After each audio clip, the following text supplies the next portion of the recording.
Okay, this is my video on how to change your plow pump motor on the Fisher Xtreme V snowplows. This is a 9.5 foot stainless version. I'm not sure if there's any differences on yours. On the side of the housing here, there's 3 screws for bolts with a 14mm hex head on it. You can see how they sit into that notch and slides down. You want to take this lower one completely out and then loosen the 2 top ones, so that way you can lift it up and set it out on the front notch like I've done. So I've got the back bolt that normally sits back there notched into here. That way it brings the bottom of the plow pump motor right out front of this big brace here, so you can get the motor down and out.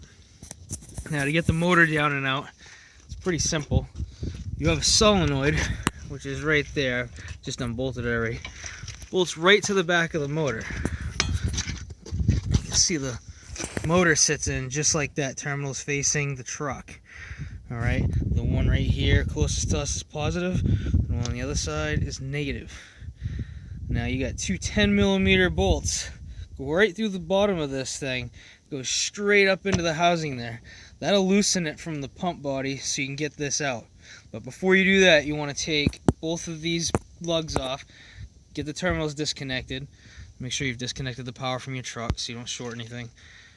Then there's 2 10mm bolts holding the solenoid right onto this motor. After that, you can remove the 2 lower 10mm bolts, and this thing should all slide right out for you. And then you just do the reverse to get the new one in. Now, before you put everything back in, you want to check all your battery cables that come down off the solenoid and such. Make sure they're in good shape, no signs of burning or anything like that.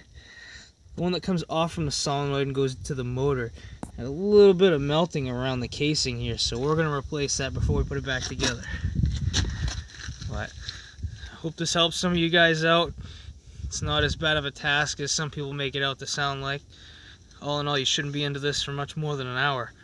If that's the case, you're probably doing something wrong. But anyways, hope this helped. Have a good day.